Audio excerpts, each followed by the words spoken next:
Hello, this is a guy who likes fanfiction and is too lazy to read, so here is the Roboutian Heresy in audio form. Check the description for the links to the author. Index Asteroutes, Iron Warriors, Keepers of the Cages. Sons of the Emperor's own Praetorian, the Iron Warriors are the eternal defenders of the Imperium. From hundreds of mighty fortresses, they watch over their grandsire's kingdom, and ensure that the traitors of the mythical age do not ever return. They are the guardians of the faithful and the jailers of the damned, masters of the arts of siegecraft and fortification. Following Perturabo's teachings, they do not seek glory in war, only maximum efficiency, using cold logic and tactical previsions over feats of heroism and valor in battle. But in their heart and flesh, despite their dedication to the cause of the Imperium, burns a bitterness that poisons their soul, and they must ever be vigilant to not fall to the deceptions of the ruinous powers. Origins. When the Dark Gods stole the Primarches from the Emperor, they dispersed them across the length and breadth of the galaxy.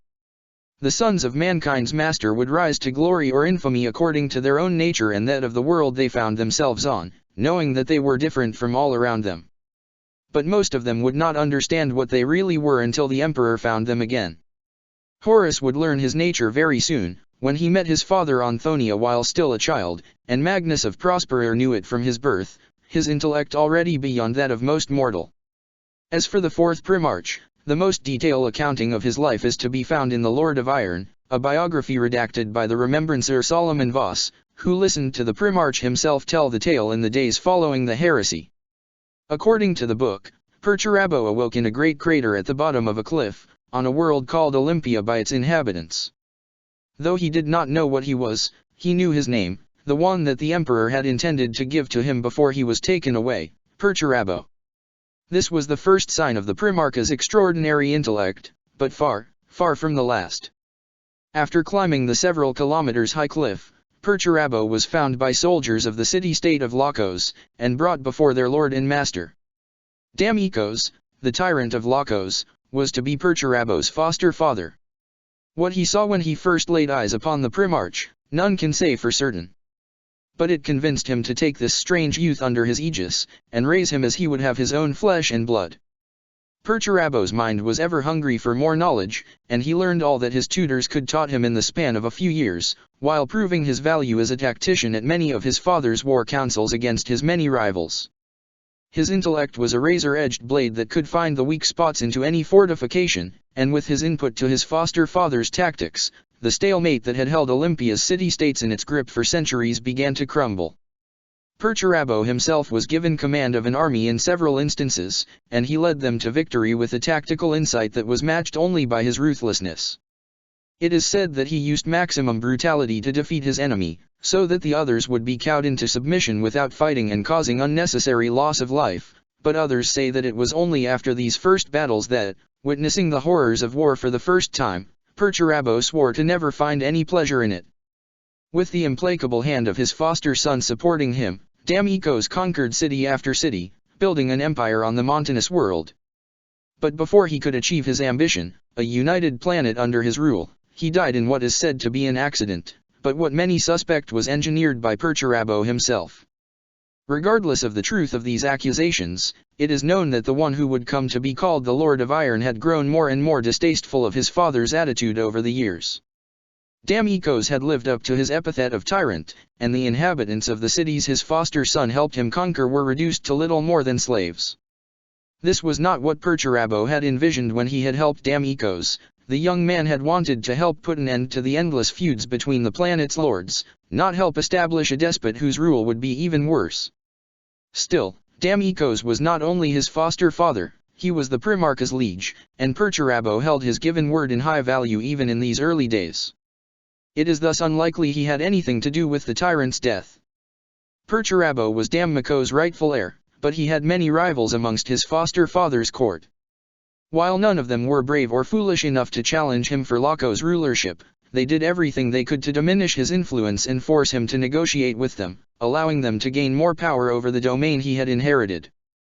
For a time, Perturabo tolerated their petty games of intrigues and deceit, only punishing those against whom he had definite proof of treachery. But after 10 years of such plots, with his dream still unachieved because of the greed and envy of lesser men and women, his patience finally came to an end. The corpses of noblemen were spread all around the banquet room, butchered almost beyond recognition. They had all come here this evening at the behest of Perturabo, invited to speak of Laco's future, thinking that the brute sitting upon the tyrant's throne had finally understood he could not rule the city-state without them. But they had been wrong.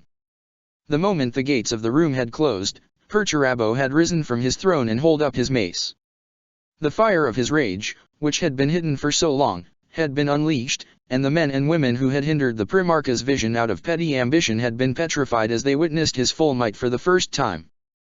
They had never seen him in battle, such base affairs were beneath those of their station, and they had thought the tales of his prowess to be mere exaggeration and propaganda spread by the weak, crude minds of the soldiery. But they had been wrong. If anything, the stories did not do justice to the Lord of Iron, for he had never before let himself exert his full strength against mere mortals. It had been a slaughter. When the servants of Perturabo, sworn to never speak of what had occurred this night, opened the doors at dawn, they found their lord standing amidst the carnage, looking at what he had done with wide eyes. His weapon was abandoned on the ground, covered in the blood of traitors and liars. Yet despite the fact that their master was now free to do with Lacos as he pleased, they saw only sorrow, regret and utter horror in his eyes. When his temper went down, Perturabo was horrified by what he had done. Though these men had deserved their fate and brought it upon their heads by their own actions, the Primarch had still broken the laws he had sworn to uphold. All rulers of Olympia had done the same throughout the ages, but Perturabo wanted to be different. It was then that he swore to never do the same mistake again, to always follow the rule of law and reason, and to never let his rage take control of him again. After speaking that oath, he returned to his task with renewed determination. In a mere few decades, Perturabo united all of Olympia under his banner. He purged his kingdom of the fear and bitterness that held the other domains in their cold grip, building a haven of peace and freedom, protected by the revolutionary weapon designs he had created and the armies he had raised. While he stood at the top of his new society, he did not rule as a tyrant as all rulers had since the coming of the Age of Strife. Instead, he let the mortals around him govern themselves, only providing them direction and advice. As word of his kingdom's prosperity and his ideals of democracy spread, entire populations rose to overthrow their own overlords, joining with his growing nation. More and more city-states did so over the years, until at least, all of Olympia was united, at peace, under the eyes of the Lord of Iron. It was almost a century after Perturabo's arrival on Olympia that the Emperor of Mankind found him. He descended on the capital of the world with his custodes, walking the perfect streets of a city built in accordance to Perturabo's ideal proportions and architecture. Perturabo waited for his father on his house's doorstep, and the emperor's escorts were surprised to find their liege's son not in a lavish, grand palace, nor in one of the titanic fortresses that towered above the peaks surrounding the cities. Instead, they found Perturabo at the door of a simple home, where he had spent the last decade perusing ancient writings and working on his designs, his task on Olympia done. Perturabo looked at his father, unease in his eyes. He had concealed it so far, while the emperor had told him of the newborn imperium, of his desire to conquer the galaxy in mankind's name. It was a glorious vision, of that there was no question. But Perturabo cared nothing for glory. And so, now he let his doubts show on his face. He knew the man in front of him, if he could be called a man at all, would see them. How he would react, however, the Iron Lord did not know. It would reveal much of his father's nature, of that he was certain. Would he deny Perturabo's ideals and philosophy, and force him into service as an agent of conquest or destruction? Or would he accept his dreams, and share them? The emperor smiled, and for a moment Perturabo faced not the warlord that had come from the skies with 100 battleships, but the old, wise, and tired man that lived behind that mask. "You really are my son, Perturabo," the emperor said in the voice of a father whose son is making him proud. Then the master of mankind told his son of his goal for humanity, and the Lord of Iron listened. The contents of the exchange between Perturabo and the emperor remain unknown to all save the two, but it did put the Lord of Iron's mind at ease. He left Olympia in the hands of the mortal rulers he had raised and taught, and journeyed to Terra. It is said that while the people of the world rejoiced that their benefactor had finally found his roots, and welcomed their integration into the Imperium with open arms, they wept at Perturabo's departure. On Terra, Perturabo met his brother Magnus the Red. The two immediately became close friends, united by their shared interest for the lore of mankind's past. Together, they explored the ruins of old Earth, seeking to uncover more of its secrets, and spent many hours together, discussing the philosophies of ages long past and the secrets of the universe. In the decades to follow, the friendship between the two primarchs would be echoed between their legions, and they would fight many campaigns side by side, especially as the Thousand Sons grew more and more isolated in the Imperium. Magnus paused in his explanation of the political upheavals of the Firenze's era. He could feel that his brother wasn't really listening. There was a shadow in his usually clear as crystal thoughts, a doubt that was poisoning him. The Cyclops felt that Perturabo wanted to tell him something, yet hesitated in doing so. He was not afraid, no, not that. Magnus doubted anything in the galaxy could scare his stalwart brother, but... Magnus, Perturabo began, breaking his brother's thoughts. I need your advice on something. Something regarding the warp, I think. The Crimson King listened to the Lord of Iron's tale. He learned of something he had never suspected, and would curse himself for a fool many times for not realizing that Perturabo was not psychically ungifted, as much as any Primarch could be called such a thing. His brother could see, had always seen if his tale was true, the warp storm near the center of the galaxy. It had always been here in the night sky, a blight upon reality that no one else seemed to be able to notice. Magnus couldn't begin to imagine how Perturabo must have felt, seeing something no one else could see. At least in Magnus' own case, he knew why he could see beyond his teacher's reach. Now the source of his brother's unease was clear. He was worried that what he saw meant he was corrupted in some way, touched by the warp when they had been taken from their father. "Do not worry, brother," said the Cyclops when Perturabo was finished. "Let me explain to you. The Great Crusade." After his sojourn on Terra, Perturabo took command of the Iron Warriors.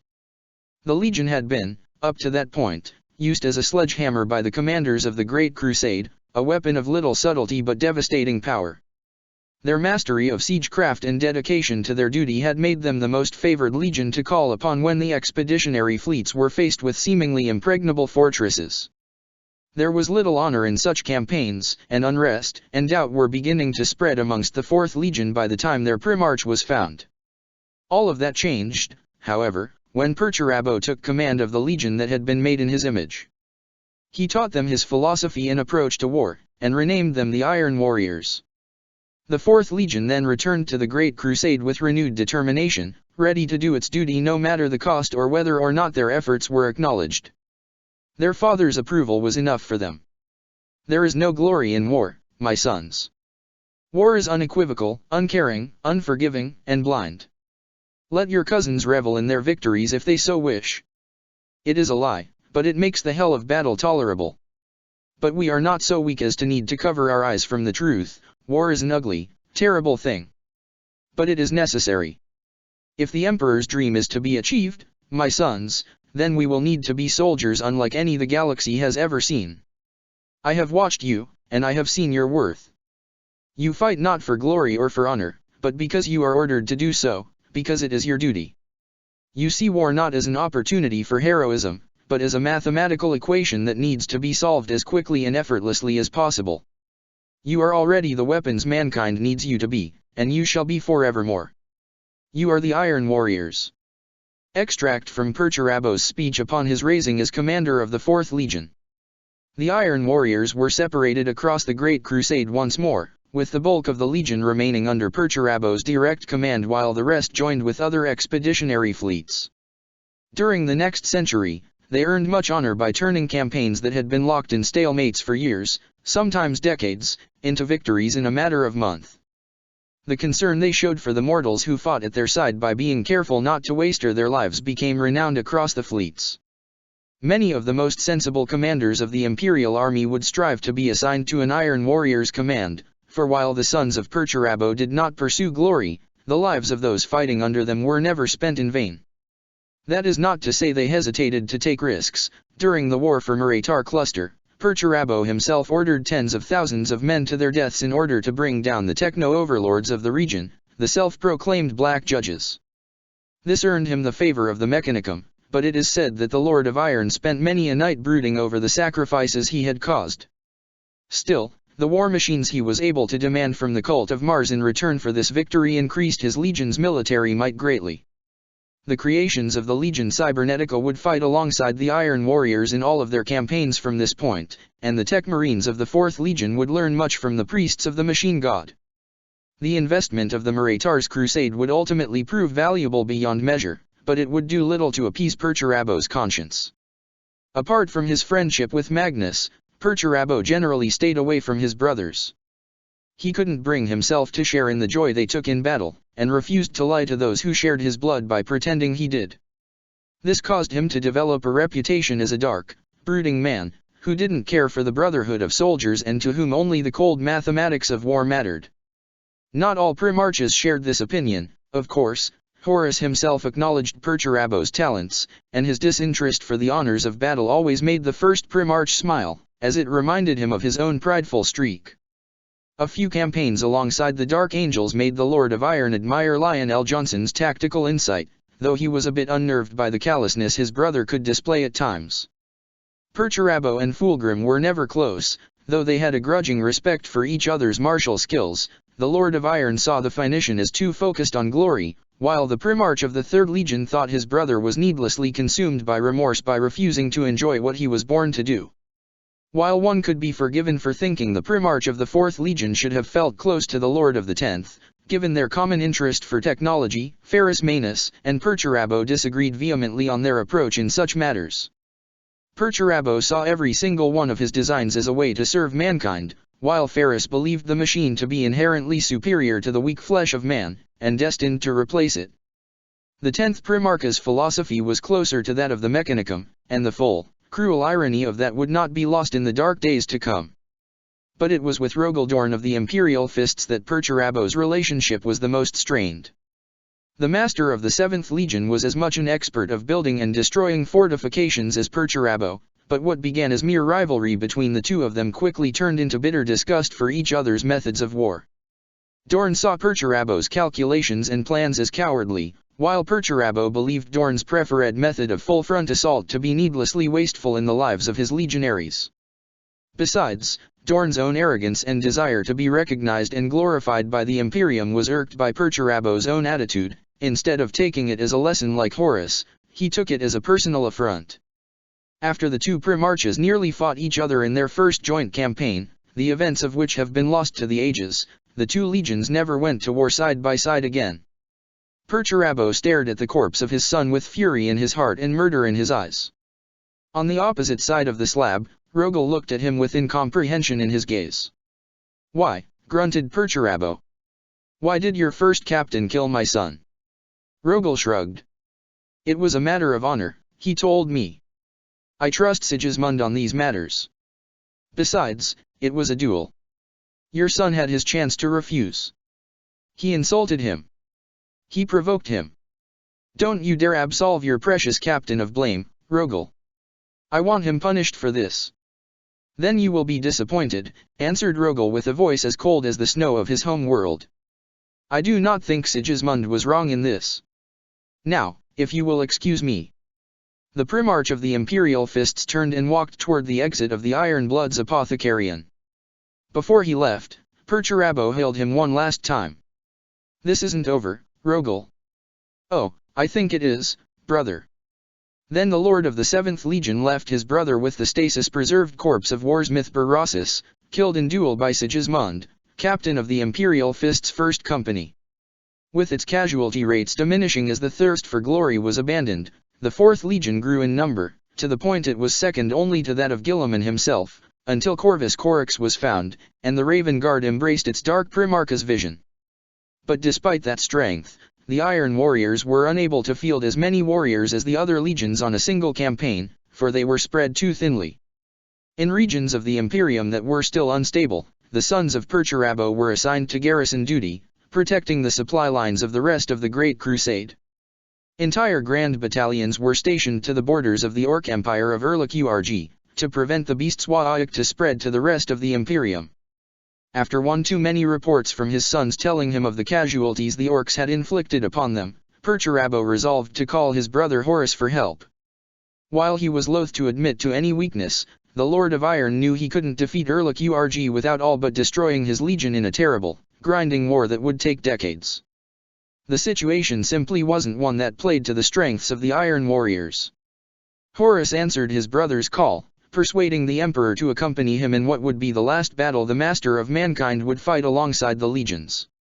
The White Scars, under the leadership of their Primarch Jagatai Khan, were also called upon to help purge the galaxy from the tumor of Urg's empire.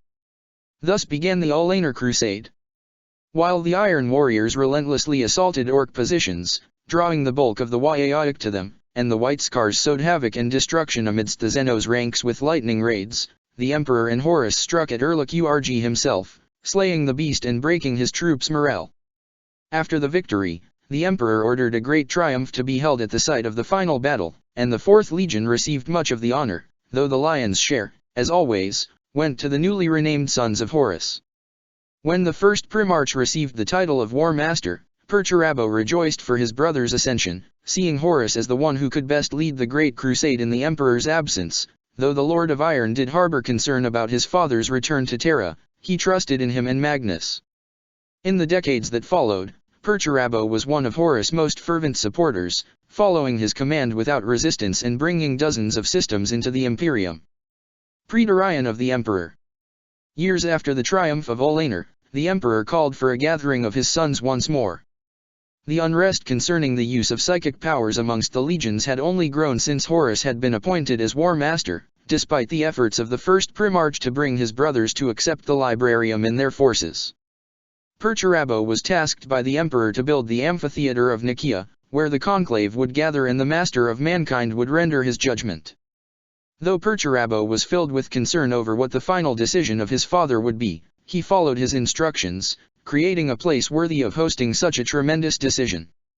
During the debate, Perturabo spoke in favor of the librarians.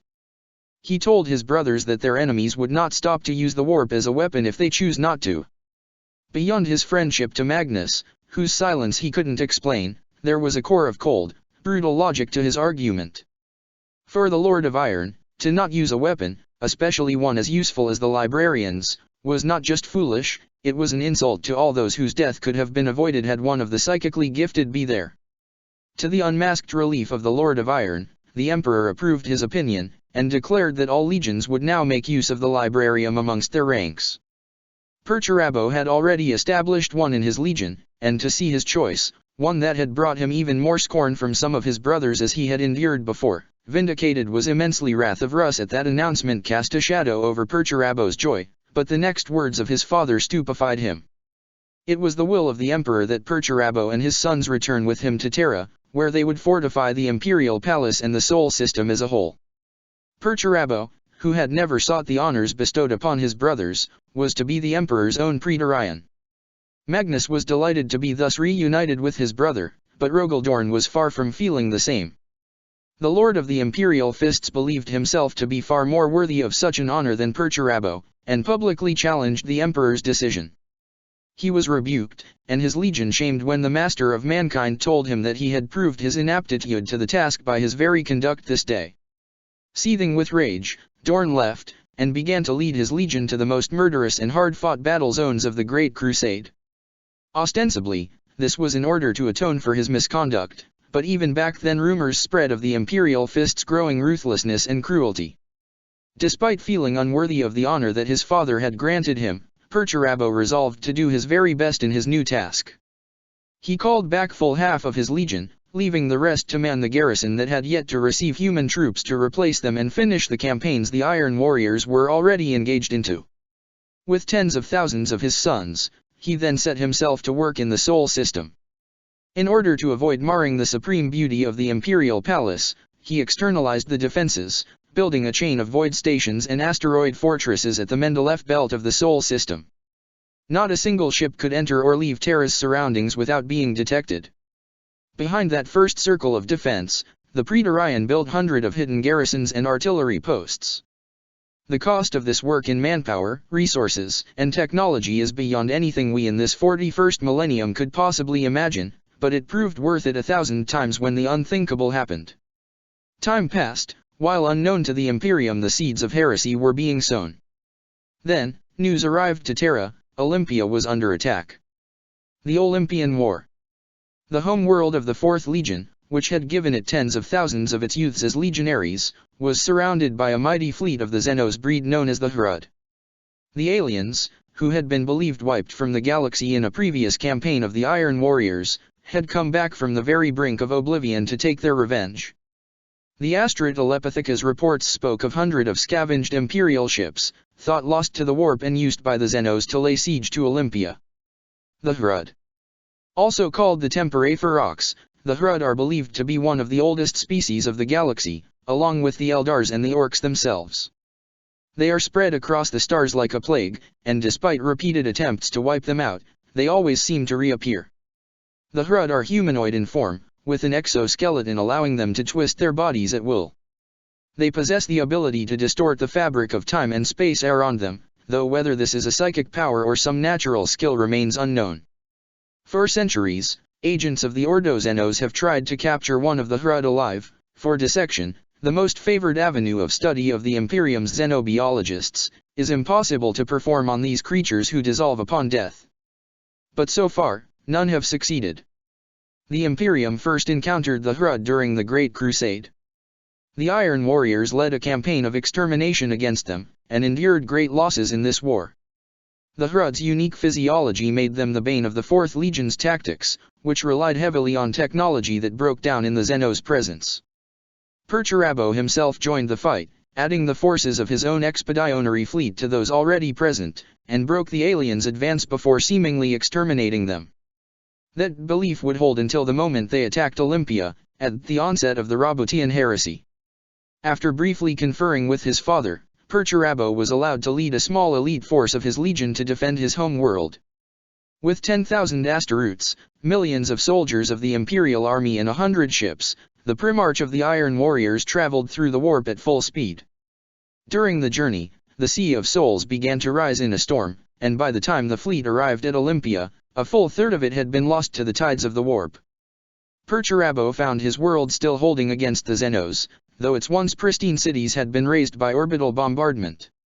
The orbital defenses he had installed had been crushed, not thanks to any skill from the Xenos, but with sheer numbers. The people of Olympia were waging a desperate war in their underground bunkers and ruined fortresses, fighting against the Hrud, who were themselves nocturnal, subterranean creatures, and thus best adapted to such fighting.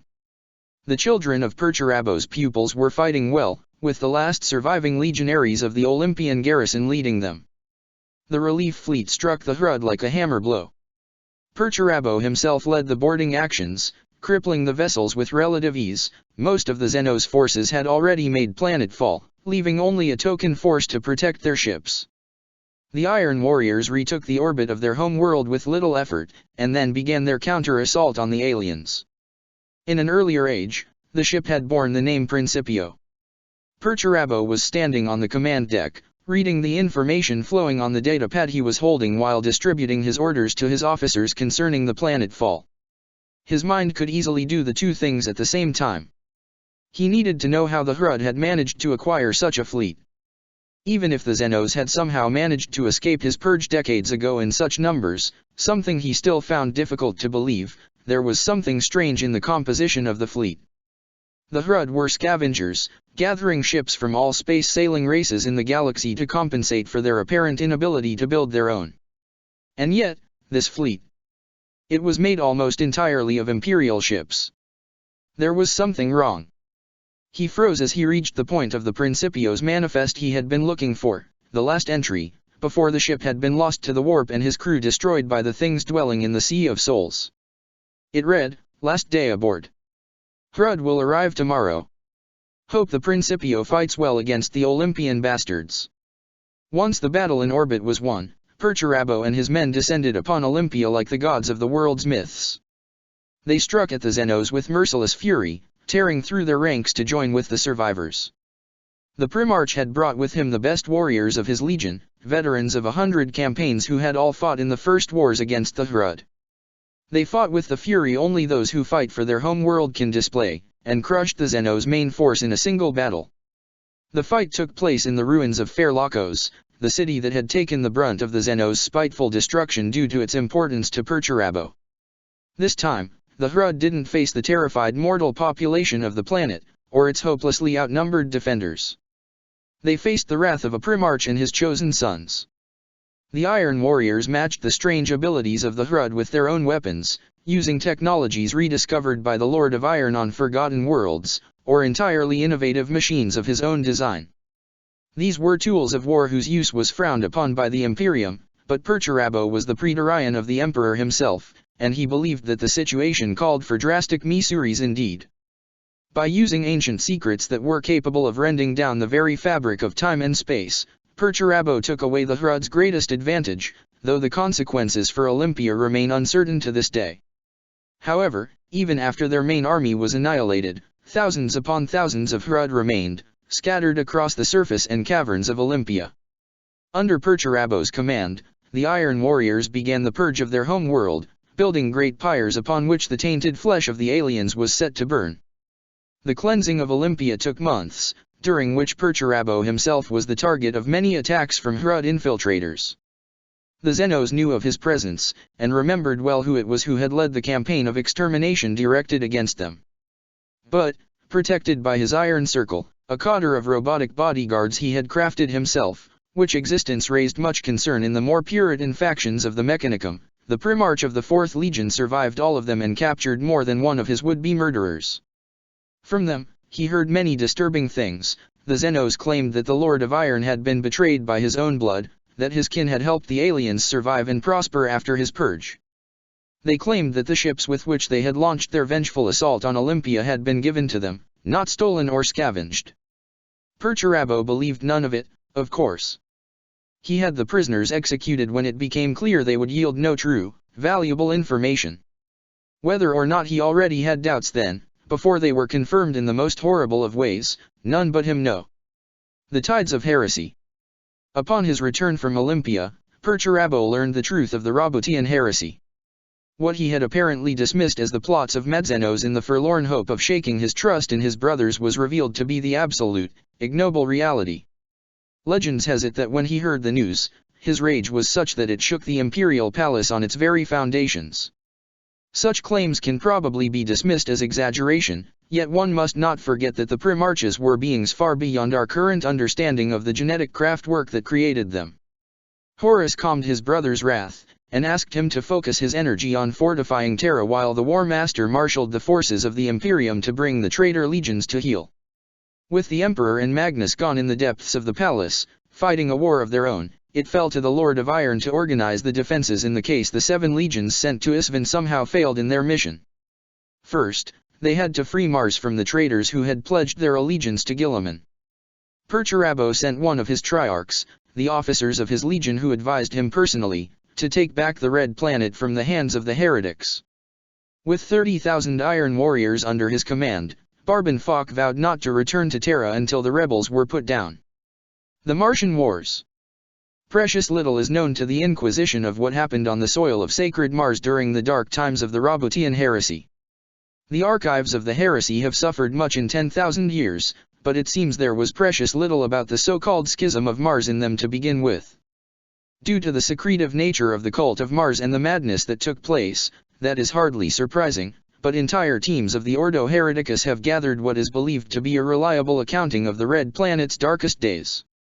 It is believed that the arch-traitor spent many decades subverting lords and potentates of the Mechanicum to his cause, promising them to share the many secrets he had found during his fall to chaos, and to release them from the restraints the Emperor, in his wisdom, had placed upon the Imperium's technology and what avenues of research were forbidden. When word came to the Sol system that Guilliman and 3 of his brothers had turned against the Emperor, alongside with their legions, the Red Planet erupted in a civil war that would be mirrored across all the 100 Forge worlds and outposts of the cult of Mars in the galaxy. Culber Hel, the fabricator general of Mars, was trapped in his forge of Olympus Mons by legions of traitor Skitarii and almost all the titans of Legio Tempestis. He held his ground, using his own considerable armies and wisdom, but was effectively cut from the rest of the Mechanicum. With the only man capable of coordinating the different loyalist forces on Mars isolated, the rest of the Red Planet descended into wild, savage anarchy. Countless treasures and lore that had endured the age of strife against all odds were lost to the fire of betrayal.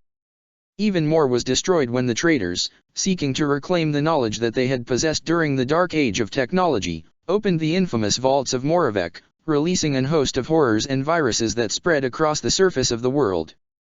The corruption of chaos twisted entire Forge cities into nightmarish hells that the Loyalists had to purge with nuclear fire, destroying what little progress had been made in terraforming Mars again since the unification. When Barbenfok returned to Terra, with less than 300 asteroids accompanying him, he reported to his Primarch, telling that his mission was done. Mars' great Forge cities were all either in Loyalist hands or destroyed, and the Lords of the Red Planet had the forces required to defend themselves from the remnants of the traitor forces. Culberhel and Olympus Mons had been rescued from the traitors' siege, and the Fabricator General would soon be able to begin provide the Praetorian with the supplies he required. The exact details of what Fok and his men saw and did on Mars is known to no one, for they never spoke of it. "I am Barbenfok no more, father. That man died in the Noctis Labyrinthus. I am the war's myth." Months later, Mortarion and the ragged survivors of Istvan V returned from the atrocity, and the full scope of Guilliman's treachery was revealed. No longer allowing his rage to surface, Perturabo focused on the fortification of the Imperial Palace. While before he had been careful not to maim the beauty of the Emperor's domain, he was now no longer concerning himself with such matters. He tore down frescoes that had taken decades to create, and dismantled works of art such as mankind had never seen before to place batteries and forts in their place. To this day, the reputation of the Iron Warriors as artless barbarians is still well ingrained in the Terrans' minds. The Fortress Worlds. As the galaxy burned in the flames of ultimate heresy, the Iron Warriors remained steadfast in the face of their kindred's betrayal. While most of their number had returned to Terra, thousands of legionaries remained behind, commanding fortifications they had built on countless worlds. When news of Robout's betrayal reached them, these warriors resolved to fight against the arch-traitor to the last. They cost the traitors millions of lives to take, and more often than not, the fortress commander had a plan to deny even that to the enemy by ensuring the fortress' self-destruction. Despite the obvious cost of such a course of action, the traitors attacked the Iron Warriors' citadels wherever they found them, unwilling to let enemies in the back of their advance. The Imperial Fists especially engaged in a galaxy-wide punitive campaign against 4th Legion's assets, though they never set foot in the Olympian system. The most famous of these strongholds is the Shadenhold. Led by warsmith Barabbas d'Antioch, it was a fortress located in an underground cavern of the world named Lesser Damantine. For more than a standard Terran year, Barabbas held at bay a force composed of thousands of legionaries, millions of mortal soldiers and several traitor titans with no more than a few asteroids and men under his command. When an Imperator Titan attacked and all things seemed lost, Barabbas detonated the charges he had set at the basis of the descending spire into which he had carved the Shadenhold, killing thousands of traitors and destroying the Titan itself. The exact fate of warsmith d'Antioch remains unknown, as there are rumors that he escaped by teleporting in a traitor ship in orbit with his remaining men. Regardless of their truth, he was never heard of again in the Imperium, but his name became a legend among the Iron Warriors.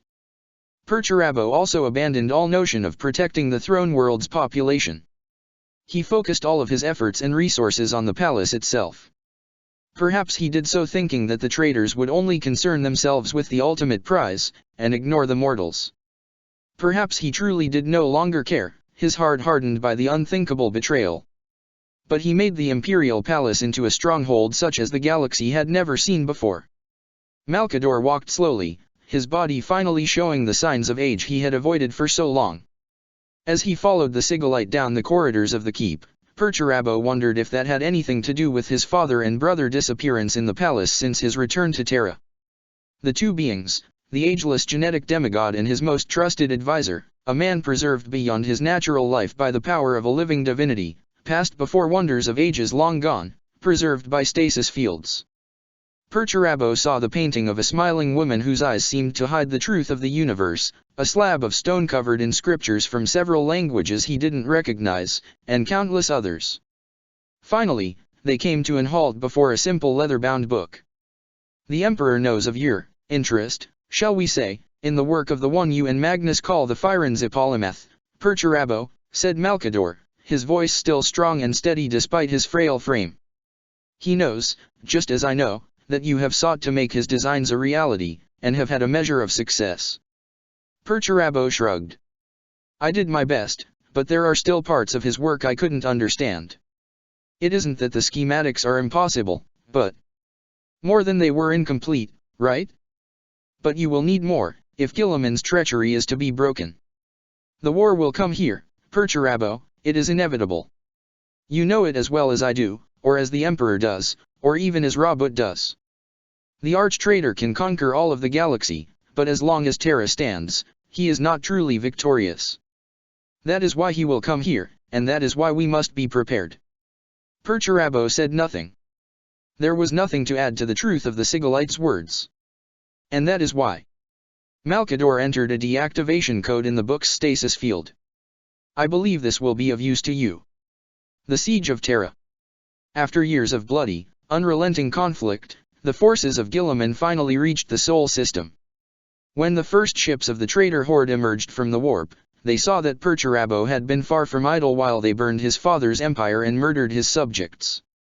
Millions of traitors died in the first minutes of the assault, their ships utterly annihilated by the combined fire of hundreds of outposts, the onslaught carefully arranged by the most gifted sons of the Lord of Iron to cause maximum damage. Guilliman had foreseen the defenses of Terra, however, and only placed ships he was ready to let die at the vanguard of his forces. The death of so many of his own allies, including an entire chapter of his own sons, sacrificed in cold blood, was channeled by the sorcerers under his command to summon a horde of daemons that stormed the defenses, allowing the rest of the fleet to pass. Thousands of loyal space marines stationed in these strongholds died fighting against the demonic legions, their fate heralding what all of mankind would suffer should Guilliman win. On Titan, the Sigillite's mysterious knights errant held their ground, and it is said that they put down an abomination that would have turned the tide of the war, had it been allowed to reach Terra. With nothing more remaining in their path, the traitor legions and their slaves descended upon the throne world in their millions, and the cradle of mankind burned once more in the fires of fratricidal war. For weeks, Guilliman's forces struck at the walls of the Imperial Palace, while in orbit, the fleet of the traitors fought against the myriad defenses Perturabo had installed. Horus, Perturabo, and Mort Arian led the defenders, the War Master and the Death Lord fighting alongside their warriors while Perturabo, much to his dismay, remained behind the front line, commanding the Loyalist forces' moves. The three Primarchs had decided that the Lord of Iron was the one best suited for this task, as the Emperor's Praetorian. The Loyalists fought on and on, following Perturabo's orders, while the traitors' assault dissolved into anarchy as the corruption of the warp drove them into madness. This played to the Loyalists' advantage, but Perturabo was horrified to see the degeneration of his brother's legions with his own eyes. And then, Horus Lupercal, Perturabo's most respected brother, died at the fangs of Sanguinius, once the most noble of them all. Phorix watched as his father listened to the report from the Eternity Gates. The Triarch was frozen in place, unable to think, unable to act. He had already experienced that feeling, back when they had returned from Olympia, and learned that Guilliman had betrayed the Imperium. It was the sensation of one's universe being torn apart as something that was believed impossible suddenly happens. Horus was dead. Horus, Primarch of the former Luna Wolves, who had taken his name in homage of his service to the Imperium. First and greatest of the Emperor's sons. War Master of the Imperium of Man. "Send to the 16th Legion to hold its position," said Perturabo at last, freeing Phorix of his paralyzed trance. The Triarch looked again at the Lord of Iron.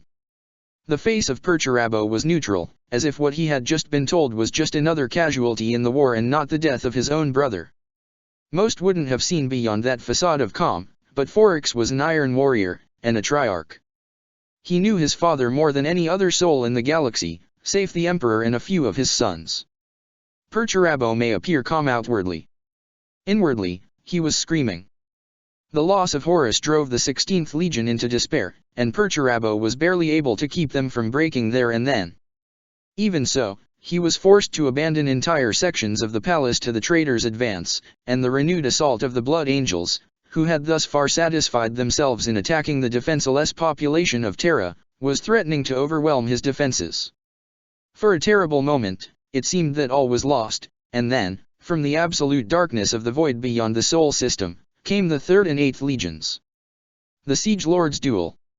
The arrival of the Night Lords and the Emperor's children, combined with the destruction of Sanguinius at the hands of the sons of Horus, seemed to turn the tides of the battle, but the final result was still far from certain.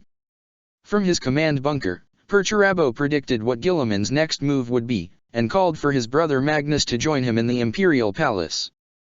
With heavy heart, he demanded that a small force of Astaroths remain on the walls while he and his brother prepared for the inevitable moment when Guilliman and his cohorts would break in. The sacrificial force was led by Warsmith Kroger, another of Perturabo's triarch. With 1,000 warriors, he held the gates of the imperial palace against the combined elite forces of 3 legions for more than an hour before dying, it is said, under Rogaldorn's own blade, cursing the traitor with his last breath.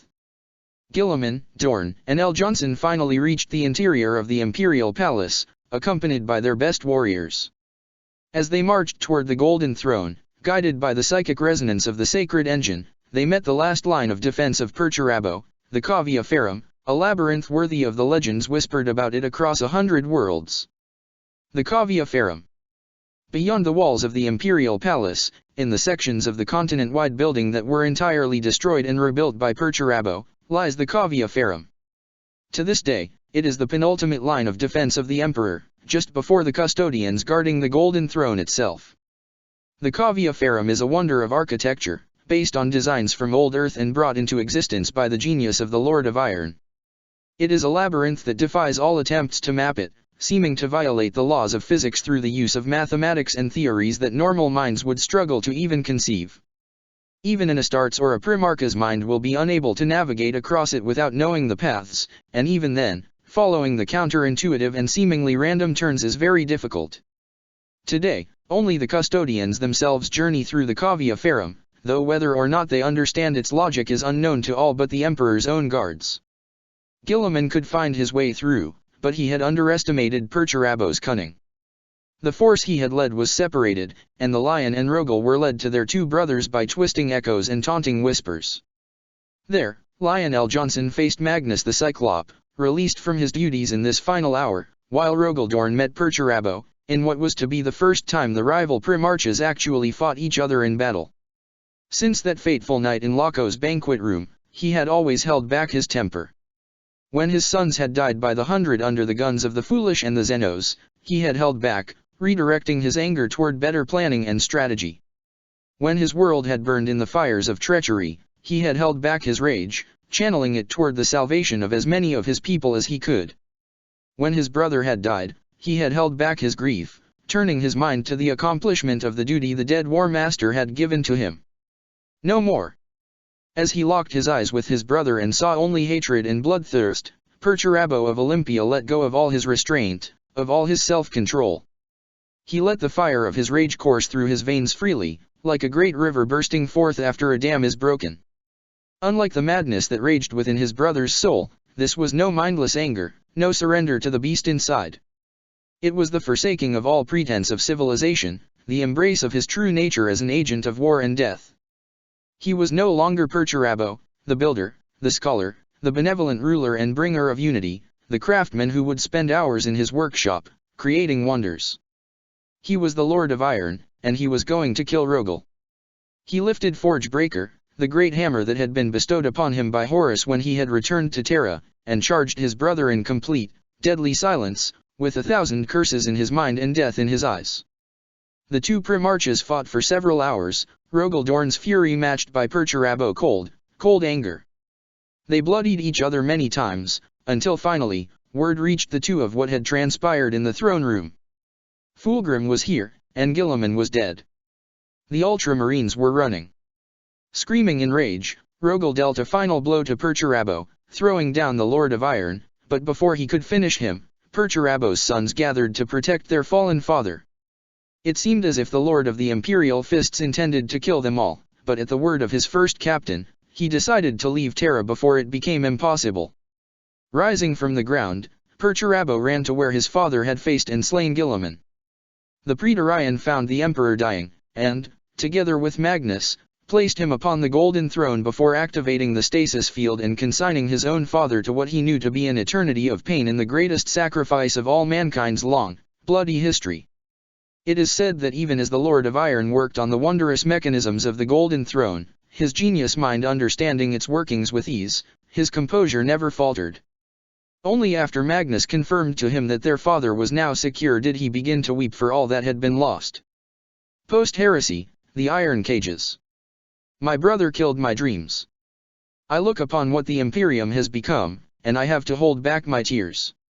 Why, Robot? Why? I saw your kingdom of Ultramar during the Great Crusade.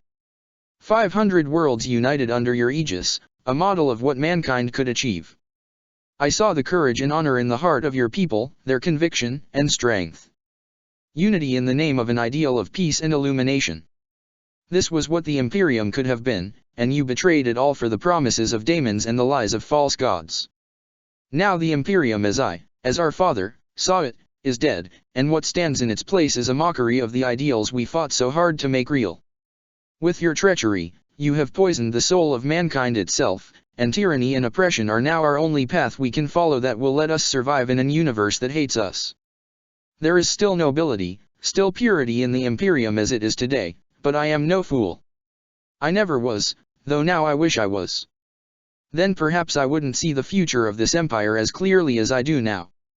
I see only ruin for mankind in the future. Only war, war without end, until the day the light of the Astronomicon falls dark and the galaxy is drowned in humanity's blood.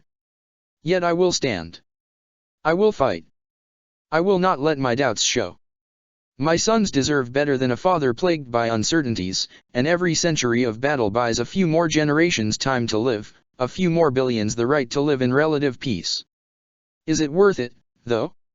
Sometimes, From the private writings of the Primarch of the 4th Legion, unfinished. In the immediate aftermath of the heresy, the Iron Warriors joined in the effort of rebuilding the Imperium. Their skills as builders were almost as useful in these times as they had been during the heresy itself, as the sons of the 4th Legion were responsible for the reclamation of hundreds of worlds that had either been lost to the traitors' invasion or had outright allied with them. The Iron Warriors also build thousands of strongholds across the galaxy in this era, which are still standing in this day and are some of the most important strategic assets an Imperial commander can hope to have in a war zone. After the galaxy was purged from the traitor legion's remains, the Iron Warriors choose to guard the gates of the two hellish underworlds into which their wayward cousins had retreated.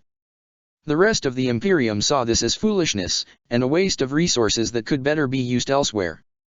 But Perturabo was adamant, and no Lord of Terra ever managed to convince the Primarch of the 4th Legion that surely, the traitors were dead, destroyed by the madness that holds sway in the Ruin Storm and the Eye of Terror. Now, of course, we know that he was right. A giant belt of outposts was created around the two warp storms, with entire worlds turned into strongholds at the points where the traitor legions could escape from their prison. Kadaya, once a world of lavish jungles and a profusion of life, was turned into a single giant citadel. A garrison of Iron Warriors was constantly stationed at the Kadayan Gate, ready to fight off any Chaos Raiders attempting to flee their exile. The twin circles that surrounded the galactic hells were called the Iron Cages, and the 4th Legion took upon itself to guard them forevermore. Many forces from other legions would come to their aid during great invasions from the Eye and Ruin Storm, but it would always be the Iron Warriors who stopped the initial assault with their fortresses and ships, taking heavy losses to prevent the traitors from reaching the rest of the Imperium. In this 41st millennium, the Iron Cages have come under attack from another enemy, one Perturabo couldn't have possibly foreseen. The Tau, a race of Xenos from the eastern fringe, have risen to conquer a significant portion of the region, and their expansion has brought them dangerously close to the Ruin Storm. Whether it is because of pure stupidity or an hidden agenda, the Tau have launched several attacks on Iron Warriors' outposts in the region, apparently not realizing that their actions could unleash the Ultramarines upon themselves. In recent years, the Triarch in charge of the Ruinstorm's oversight has called for a massive crusade against the Tau, in order to wipe them out entirely before they can seriously damage the Iron Cage keeping Guilliman's bastard sons at bay. Hansa watched the enemy forces approach, standing atop the walls of the Hydra Cordatus bastion. The Raven Guard had come in numbers, reflected the young Iron Warrior. Then again, what else to expect from the traitor legion that specialized in genetic atrocities, breeding monsters to fill its ranks even if it meant degrading their own bloodline even further? Numbers were about the only thing they had for them, and even then they had to drag millions of mortal slaves to the world they hoped to take. Praetorian's name, they could try if they wanted. This was one of the greatest Iron Warriors' fortress, built to house and protect one of their most precious progenoid storage and cultivation facilities. Nothing could break these walls. Something in the sea of enemies caught Hansu's attention. A figure, creating order in the middle of absolute confusion. A great, towering silhouette, far too distant for him to have been able to see it and yet impossible to miss. It had suddenly appeared in the middle of a vast circle, traced upon the rock by witchcraft and fueled by arcane symbols and the blood of thousands of prisoners. The creature was impossible to describe in any way that made sense. It was shrouded in shadows and radiated dark light. It was the incarnation of death and a perversion of life. It shrieked in silence, yet its voice, which he could hear even here, on the parapet, was the herald of the end times. He knew this creature, though he had never thought he would ever see it. It couldn't possibly be here, yet it was equally impossible for it to be anything else than what he thought it was. Hansu turned, and started to descend the wall, already trying to reach his commander over the Vox. He had to warn the other defenders. War's myth Shantu had to be told. Korix was here. Organization. As time passed and Perturabo fought on and on in the many wars of the Imperium, eventually the Primarch accumulated too many wounds. He lost his right arm in the Battle of Sebastus IV, where he faced Rogaldorn for the final time, banishing the Daemon Primarch back into the eye after he had escaped it at the head of a massive fleet. His left eye was torn out by a Dark Eldar warlord on Cora Silvi, after months of a brutal, grueling campaign. Wound after wound forced Perturabo to increasingly rely on augmentics, until the Battle of Oleran in late M32, where he was finally entombed into a dreadnought. Ever since that time, Perturabo has slipped in and out of trance-like rest, and his periods of sleep have grown ever longer for each one of activity. To balance the loss of leadership, he gave far more reaching authority to his trident, as well as the right to choose the replacements to their fallen members if one of them died while the Primarch was asleep. Since then, the 3 members of the Trident have shared command of the 4th Legion, one of them remaining on Olympia, another on Kadaya, and the third surveying the borders of the Ruined Storm. Beneath the Triarchs are the War's Myths, who assume a rank similar to that of Chapter Master, Magnus, or Great Captain in other legions. Each one of them commands a grand battalion, the strength of which depends upon his assignments. Some War's Myths command a single company, protecting a world against Xenos raiders. Other can lead thousands of Astaroths into the greatest wars the Imperium is fighting at the moment. Beliefs. From iron cometh strength. From strength cometh will. From will cometh faith. From faith cometh honor. From honor cometh iron. The unbreakable litany. Before the heresy, the Iron Warriors were the defenders of mankind, seeing themselves as the guardians of the countless trillions citizens of the Imperium as they rose toward an utopia never before achieved. The dream that Perturabo had shared with his father, to create a civilization of true freedom, freedom from the warp's corrosive touch, freedom from the petty whims of tyrants, freedom from the darkness lurking in the stars, was one of true nobility and purity. But that dream was destroyed when Guilliman first pledged his allegiance to chaos. As their Primarch slowly fell into melancholy, the Iron Warriors grew bitter. They had lost what had truly mattered to them, a cause worthy to fight for. The survival of mankind was something that had to be preserved, yet it was far from being as inspiring as the Great Crusade had been. The belief in mankind's rise to utopia was crushed as they watched the Imperium grow increasingly tyrannical over the centuries, forced to promote ignorance and fear where it had once brought illumination and peace. Yet despite their growing unrest, the Iron Warriors endure. They do their best to ensure the worlds under their command remain as close to the Crusade's ideals as they can, and fight the eternal wars so that no other will have to. The fact that, contrary to prior the heresy, the 4th Legion is largely acknowledged by the Imperium's people for its efforts and sacrifice, due to their spread-out presence across the galaxy in their strongholds, helps them keep faith in humanity. They have also embraced the faith of the Emperor more than legionaries tend to, and many believe that the Emperor will one day return to lead mankind to glory and paradise once more. Until then, it is their duty to protect the Imperium, and they do not intend to fail. Combat Doctrine. Most legions use tactics of precise strike, in following to the spearhead strategy favored by War Master Horus himself, and still used by his sons to this day with great success. Due to being an elite force, and often present in small numbers, the Astaroths specialize in identifying and attacking key targets, be it enemy officers or strategic locations. Not so for the Iron Warriors. When the 4th Legion goes on the field rather than defend its countless fortresses, it does so with overwhelming numbers. Thousands upon thousands of legionaries wearing the grey and yellow of the Iron Warriors, with engines of death the size of building an entire imperial regiments at their side. The sons of Perturabo fight on a planetary scale, taking command of the entire stage when they arrive, or grudgingly deferring that authority to the War Master, if one has been named. To see a 4th Legion's deployment is an awe-inspiring sight. Their mastery of logistics is beyond anything seen in the Administratum, and more than one rebelling world has simply surrendered after seeing row after row of tanks prepared to crush its city's walls. The Iron Warriors also have a very close relationship with the Adeptus Mechanicus, going back to the Martian Wars. They are one of the few legions to be able to call upon the Legio Titanicus and be sure the god machines will answer their call. Forge worlds under their protection will not hesitate to entrust them with their Skitarii forces. The Last Chance. A tradition in the 4th Legion, said to have been installed by Perturabo himself, is to always offer the enemy a chance to surrender. Whether the foe is a rebel, a Xenos, or a chaos-damned traitor, most warsmiths will make sure that the enemy is given the opportunity to throw down its weapons before beginning the battle. However, in most cases, that offer is refused, and in the rare cases it isn't, mostly when facing rebels with genuine griefs against local corruption and terrified by the sight of the legionaries, the sanctions inflicted upon the enemy are severe. Homeworld. Olympia was first settled during the Dark Age of technology. At that point, it was a world rich with ore, but by the time the first warp storms plunged the galaxy into the Age of Strife, it had been stripped of all its valuable resources to feed the ever-hungry forges of other planets. Now, the world is a jewel of civilization, shining its light in the darkness of the galaxy in defiance. Great cities modeled after Perturabo's own schematics cover its surface, and it is surrounded by a ring of orbital defenses that have not been pierced once in 10,000 years. Protected by the Legion, Olympia is the last echo of Perturabo's dream.